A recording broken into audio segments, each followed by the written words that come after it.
నువ్వు ఏ రాజ్యానికి రాజువి? రాజ్యాల్ని నిర్మించే మహారాజు.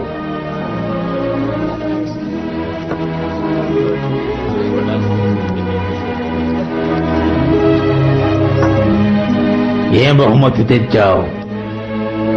దేవుని వార్తను మోసుకొని వచ్చాను.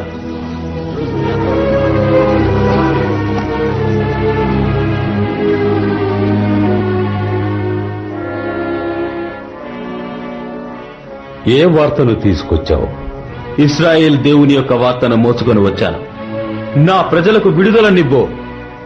బానిసలు నాకు సొంతం, వారి ప్రాణాలు కూడా నాకు సొంతం, వాళ్ళు పూర్తిగా నాకు సొంతం.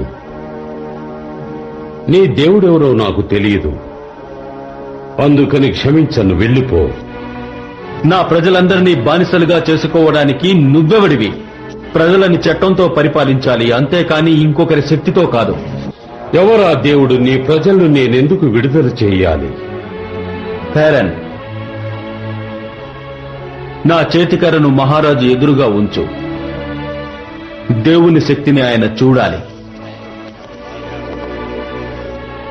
ఇది నీకు భగవంతుని శక్తి గురించి చెప్తుంది.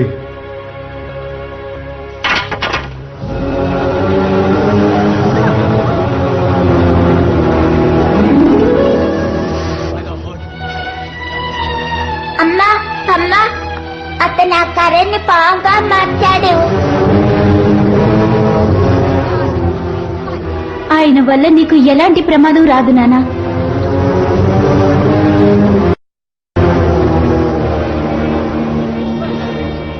నీ దేవుడి శక్తి కేవలం మంత్రవాదుల శక్తి మాత్రమే. డైనస్,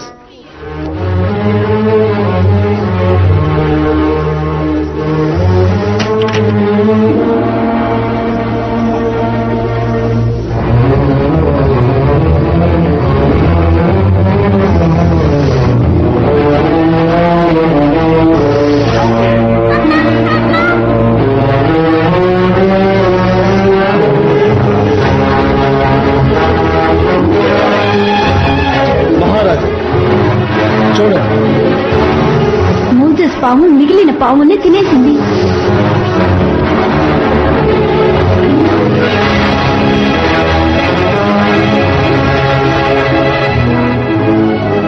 ఎడారి ప్రాంతాన్ని, అడవి ప్రాంతాన్ని పయనించడానికి నాకిది నువ్విచ్చావు. కానీ మహారాజుల్ని ఆడించే దండంగా ఆ దేవుడు దీన్ని మార్చాడు. ఆయన మాటలు విని ఆయనకు లొంగిపో రామ్సేస్. లొంగిపోవడమా? మోజెస్, మోజెస్, ఎగిప్తులో ఉన్న మంత్రవాదులకి నేనింతవరకు మర్యాద ఇవ్వలేదే, నీ మంత్రవాదికి ఇవ్వాలా?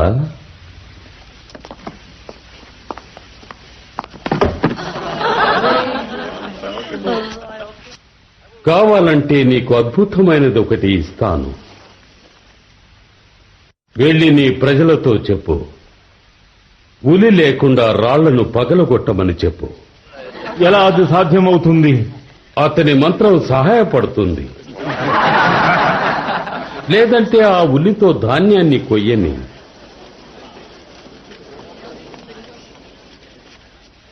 కాని ఇచ్చిన పని ముగించాలి. అది ఇక్కడ శాసనం, అందువల్ల అది జరుగుతుంది.